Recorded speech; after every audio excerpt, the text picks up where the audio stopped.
Maayong adlaw katawhan sa Dios sa Archdiocese sa Ozamis sa ngalan sa atong talahuron nga Arsobispo Archbishop Martin Sarmiento Humuad Didi ug sa kahugpungan sa mga kaparian sa tibuok lokal nga simbahan ni sa Ozamis gikan dinhi sa simbahan ni Santa Teresita, Basilika ni Santa Teresita dinhi sa Lisu. Kini na usab si Father Jesse Langga magahatod kaninyo sa pamalandong karong adlaw karon nga Huwebes, sulod sa ikakatluag tulo nga semana sa ordinaryong panahon diya sa kalendaryo sa atong simbahan. Nobyembre 23, 2023. Ang ebanghelyo nga atong pamalandungan karong adlaw mga igsuon atong kutloon gikan sa ebanghelyo sumala ni San Lucas. Nagkaduol na si Jesus sa syudad ug sa iyang pagkakita niini, mihilak siya ug miingon, kung nasayod ka paunta karong adlaw kung unsa ang gikinahanglan alang sa kalinaw, apan karon dili ka makakita niini. Kay moabot ang mga adlaw nga likusan ka sa imo mga kaaway ug alihan ka ug atakihon nila sa tanang dapit. Gunubon ka sa hingpit ug laglagon ang mga tawo nga nagpuyo diha kanimo. Walay usa ka bato nga ibili nila sa nahimutangan niini. Kay wala nimo ilha ang panahon sa pag-anhi sa Dios aron pagluwas kanimo. Mga igsuon ang ebanghelyo sa Ginoo. Daygon ikaw o Kristo.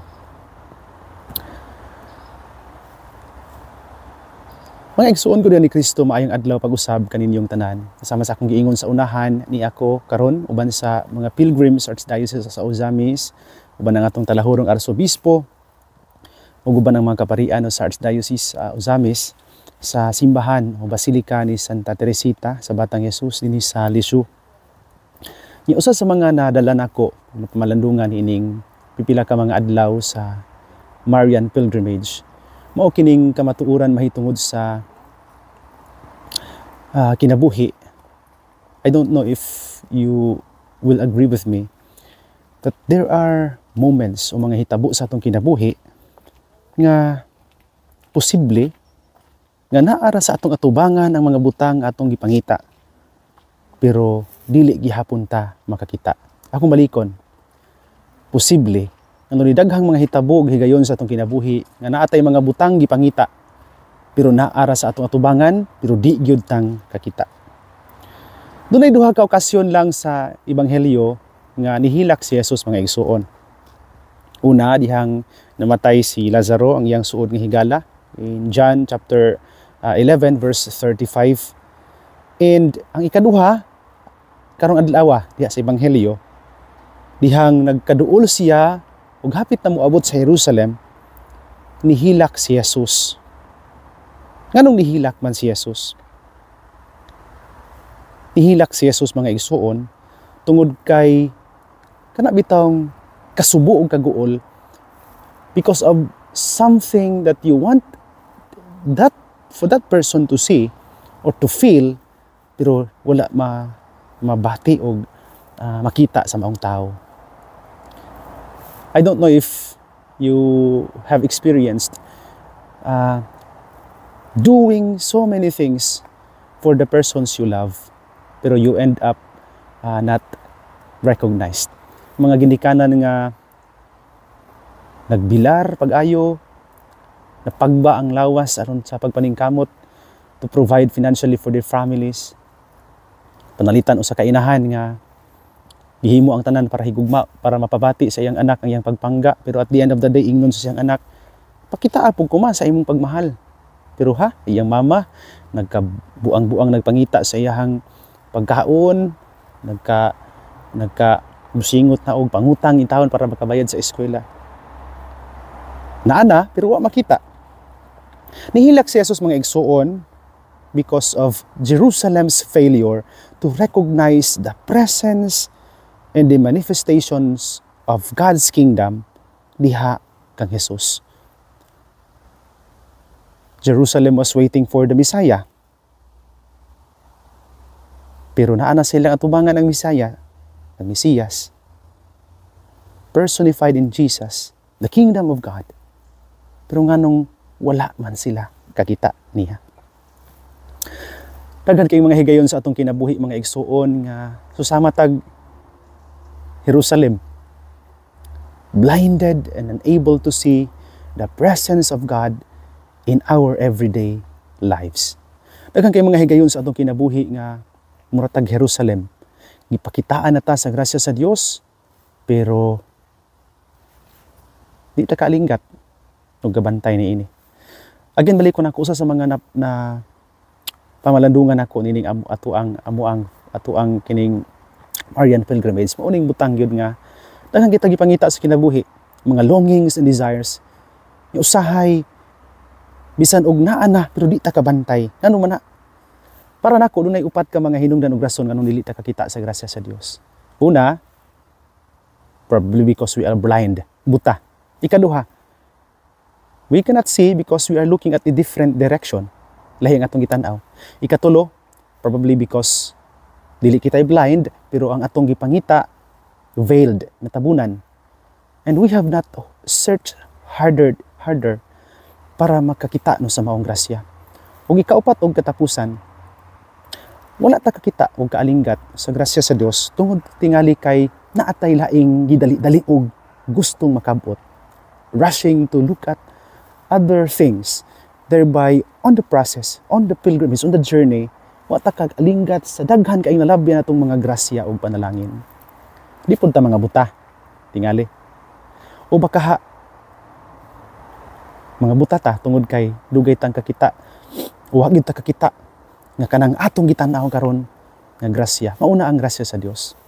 There are many times in our lives mga igsuon nga we keep missing Jesus's or God's blessing.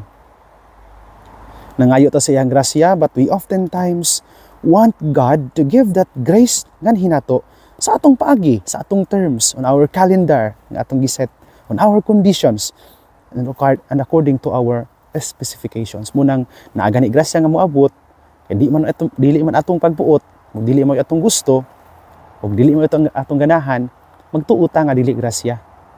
Ug modayo atong hisgutan nga ang Ginoo hakog, ug dili mahibalong muhatag ngan hinato.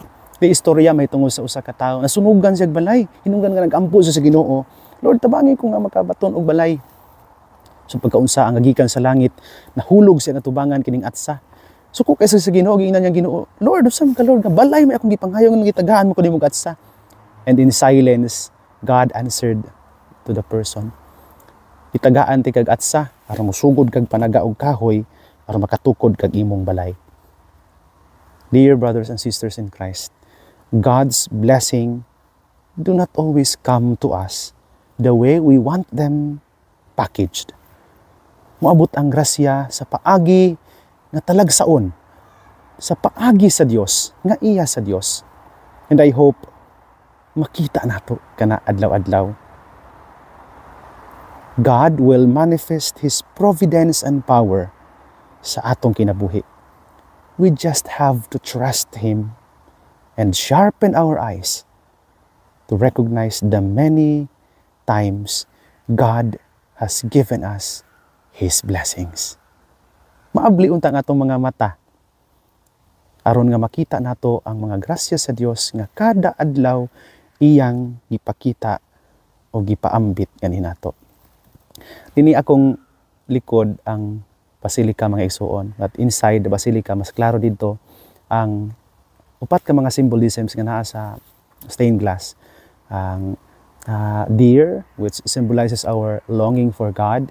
Ikaduha ang pelikan nga langgam nga ila sa iyang pagka maghihatagon sa kaugalingon. Kaning pelikan kung magutom ang iyang mga piso, iyan ang isamaran ang iyang dughan aron tulo ang dugo nya makainom ang iyang mga piso in times of famine. Ikatulo ang kining eagle kanang naila no sa iyahang pagka-focused kaayo. Sa may nagkapaamis na ko aning mga symbols. Kining eagle mga igsuon. Kay ba mo nga ang eagle, uso sa mga langgam nga makatan-aw sa adlaw nga dili na kinahanglang ipikit ang iyang mata no, i-close ang iyang mata. Nga nang agila, focus sa makatan-aw siya sa sun. Kita pununta no, murag agila pag mga mata. Focused aron maabli ug makita nato ang mga grasya nga naa adlaw-adlaw sa atong kinabuhi. hinaot paunta. Maigsuon ko diha ni Kristo din hinalang kukutob apan sa dili pa nako tapuson kining pamalandong tuguti una ako sa pagtunog sa akong greetings gikan dinhi sa Basilica ni Santa Teresita sa Lisieux.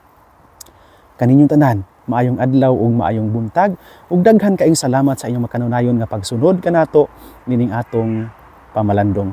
Akong greetings gikan dinhi sa Basilica ni Santa Teresita nganha sa mga taga Santa Teresita Parish sa Bañadero, Uzami City. Daghan kayong salamat sa inyong kanunay nga pagsunod kanato ug sa inyong pagsuporta nining programa. Daghan usab kaayong salamat sa mga nagsunod nato sa Tibuok Archdiocese, no?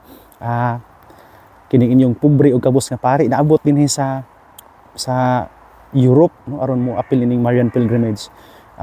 This is all thanks to the bishop, first and foremost nga mo ni tabang no, aron makaanhita. And sa mga tao nga nagpaambit sa ilahang grasya nga ninato, no, salamat kaayo ninyo, no, sa inyong kanunay nga pagsuporta gikan diha sa Concepcion nga sa Panalaga paingon ngadto sa Uzamis ngadto sa Don Victoriano ug Bonifacio, maayong buntag ninyo, no. In this pilgrimage I have met a lot of persons, mga tao nga taga ato ara sa Uzamis pero wa ko kaila, pero dinhi sa pilgrimage na ilhan ako sila sa ka-amazing ang Ginoo, no. Kini inyong kabos nga pari naabot dinhi bisan kun kabos, no, kabos kayo, pero naabot dinhi sa Europe. First time nga ako naka-travel og gawas sa nasod sa Pilipinas. So again, balik ko na ko salamat kay ninyo. Kung greetings sa mga nagsunod nato diha sa tagsa-tagsa ka mga panimalay nila, no. Labi na gyud kang Sir Alan Mambros Lubitania, kang Sir Dado Mambeni Canunio, kang Tatay Ben o Nanay Rafael Estosi and family, kang Nanay Helenovo and family, kang Dr. Lady Goya Aldrin Perez and family, kang Nanay Anjo Isapero, kang Rodel Ogema Alamilio sa pamilya kong, kang Pari Andres Ukatilinlin Baran, kang Pari Dudong Tumataw and family, kang Pari Ramil Uringot and family, sa pamilya Takan, Dos Santos ug Medes Chiaruso, sa pamilya ni Kapitan Reniel Asok and family, kang Ima Filipino and family, kang Maris Sukson Gamboa and family, kang Nanay Emma Nanay Dora Liagas, no, good morning, kang Board Member Emil Lahay-Lahay sa Lahay-Lahay family, sa pamilya Lagat Auman Hermoso, good morning, sa pamilya Primasyo, pamilya Kalimpusan, kang Mamnida Muñoz and family, kang Primitibog Elena Lausa and family, sa pamilya ni Ma'am Emma Tuba, kang Kuya Richard Bation and family, sa pamilya ni Nanay Rosie Maghanoy, sa pamilya Parijul Marsige and family, good morning, kang Kuya Sanig at Marites Waminal, no, kang Nanay Grace Ann Pang-an, kang Ma'am Janice Sinilong, kang Tito Nick Mamining Pasitaka, kang Jose Igay Jr. and family, kang Kuya Luloy Lumakad and family, kang Tatay Boy Nanay Consing, no, sa tanang naminaw nato sa Facebook ug YouTube. Good morning, salamat kaayo ninyo, kang Ma'am Gabriela Acailar, Ma'am Irene Palgan, kang Sir Joel Aclao, kang Marifeg Julian Landion, kang Nanay Waning, kang Delmo Adela Bacod, kang Ma'am Helen Acompañado, Ma'am Evelyn Di Gracia, salamat kaayo ninyo. Sa tanan nga nagsunod ining programa, sa mga kauban niya sa buhat sa Concepcion, naong inyong mga pag-ampo apil kanunay dinhi sa among mga intensyon santos nga misa sa Concepcion, no, sa pamilya Sinconiege, Razonable, sa pamilya Burungan, kang Nanay Grace Aranas, kang Burley Hinutan, sa pamilya Mayor Jesse Vinia, salamat kaayo ninyo, maayong buntag. Hindi na lang kukuto mga igsoon ko din ni Kristo ay kalimot ang pulong sa Dios ang ayan gayud nga pamation, pamalandungan ug paningkamutan nga mapuy-an. Bulahan ang tawo nga naningkamot magpuyo sa pulong ni Jesus, isama siya sa kakahoy nga gitanom daplin sa sapa. Kansang mga dahon bisan kunting init dili gayud malaya og timpo sa ting bunga, muhatag sa kanunay maayong bunga. Igsoon ug manausab uban sa panabang ug pangama sa atong mahal nga inahan si Santa Maria, atong gitawag mga misamisnon ug ang Birhen sa kuta, ang Dios sa kanunay magapanalangin unta kaninyo. Sa ngalan sa Amahan, ug sa Anak, sa Espiritu Santo. Amen. Magamping ug magampo kanunay, igsoon.